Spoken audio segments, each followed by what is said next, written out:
நம்மள பலருக்கும் ஏதோ ஒரு கட்டத்திலே துணர்வு வந்திருக்கலாம். அதாவது எனக்கு யாரு மேலே நம்பிக்கை வர மாட்டேங்குது, அல்லது யாரை பார்த்தாலும் அவங்க எனக்கு ஏதோ கெடுதல் தான் பண்ணத்தான் காத்துட்டு இருக்காங்க என்று சொல்லி ஒரு விதமான பயம், அல்லது யாரோடையுமே என்னால் இயல்பா பழக முடியலையே ஏன் இப்படி என்று சொல்ற உணர்வு. இப்போ உங்களுக்குள்ளேயும் இந்த உணர்வு ஏற்பட்டிருக்குதா? இப்போ சுற்றிலும் 100 பேர் இருப்பாங்க, ஆனால் நாம மனசளவில் என்ன ஒரு தனிமையா உணர்றதும் யாருமே நம்ம கூட இல்லாத மாதிரி அந்த உணர்வு நம்மளை ஆட்டி படைக்கிறது. ஸோ முதல்ல ஒன்றை நல்லா புரிஞ்சுக்கணும். என்னென்னு சொன்னால், இது நம்மள பிள்ளை இல்லை.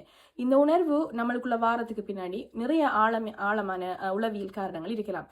அதை பற்றி தான் நாம் இன்றைக்கு பேச போகிறோம். சைக்காலஜியில் இதை ஹைப்பர் விஜிலன்ஸ் அல்லது செல்ஃப் டிஃபென்ஸ் மெக்கானிசம்னு சொல்லுவோம்.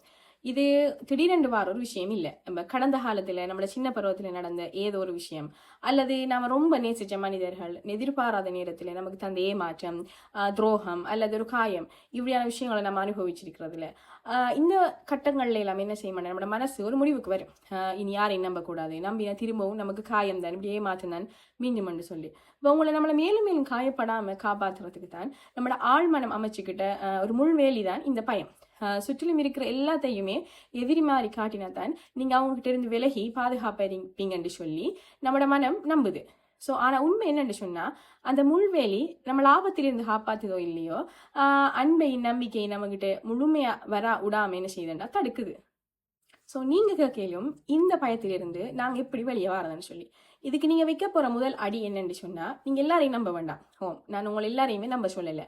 ஆனால் யாரையுமே நம்ப முடியாது என்று சொல்கிற விஷயத்துக்கும் எல்லோரையும் கண்மூடித்தனமா நம்புற என்று சொல்கிற ரெண்டு எண்ணங்களுமே வந்துக்கிட்டு தீவிரமானது. ஸோ உண்மை என்னண்டா, இந்த 2 தீவிரமான எண்ணங்களுக்கும் இடையில தான் உண்மை இருக்க போகுது. உலகத்தில் கெட்ட மனிதர்கள் இருக்கிறார்கள் என்பது எவ்வளவு உண்மையோ அதே அளவு நல்ல மனிதர்கள் இருக்கிறார்கள் என்பது உண்மை.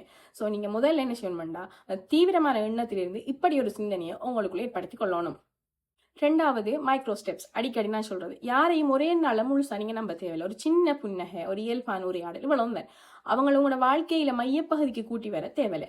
ஸோ நீங்க என்ன செய்யணும், அவங்களோட பவுண்டரியிலே வச்சுட்டு கொஞ்சம் ஒப்சர்வ் பண்ணுங்க. அவங்களோட பழக்க வழக்கங்கள் உங்களுக்கு பாதுகாப்பா அவங்களோட இருக்கக்குள்ள நீங்க பாதுகாப்பா உணர்றீங்களா? ஸோ மெல்ல மெல்ல நீங்க என்ன செய்யலாம், உங்களை பூட்டி வச்சிருக்க அந்த கதவை திறக்கலாம். 3வது செல்ஃப் ட்ரஸ்ட். அதாவது மனிதர்கள் ஏமாற்றுவாங்களோன்னு சொல்லி நீங்க அடைகிற பயத்தை விட, ஒருவேளை யாராவது ஏமாத்தினாலும் அதை தாங்குற வழி எனக்கு இருக்குன்னு சொல்லி சுயநம்பிக்கையை வளர்த்துக்கிறது தான். இப்ப உங்களை நீங்க நம்ப தொடங்கும் போதுதான் அடுத்தவர்கள் மீதான பயம் என்ன செய்யும்னு சொன்னா தானாகவே குறைய தொடங்கும்.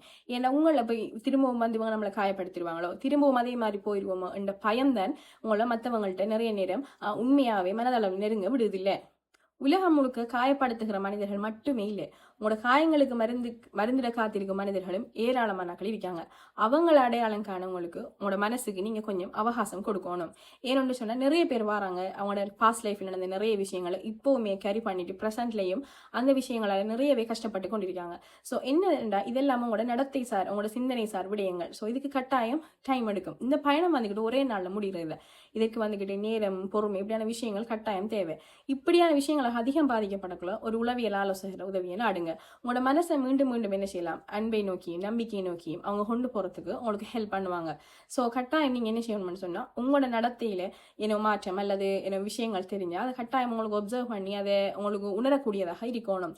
ஸோ ரீசெண்ட் டேஸ்ல நிறைய பேர் கேட்டிருந்தாங்க, பழைய பாஸ்ட்ல நடந்ததால் யாரையும் நம்பியறது இல்லை, எதுலையும் ஒரு ஹோப் இல்லை, இப்படியான விஷயங்கள். ஸோ நீங்க கொஞ்சம் கொஞ்சம் அவங்களுக்குள்ள சில ப்ராக்டிஸ்களை கொண்டு வரக்குள்ள அந்த சிந்தனையிலிருந்து நீங்க முற்றுமுழுதாக மெல்ல மெல்ல முற்றுமுழுதாக வெளியே வரக்கூடிய மாதிரி இருக்கும். ஸோ மீண்டும் ஒரு முறை ஒரு நல்ல தலைப்பில் உங்களை சந்திக்க நன்றி.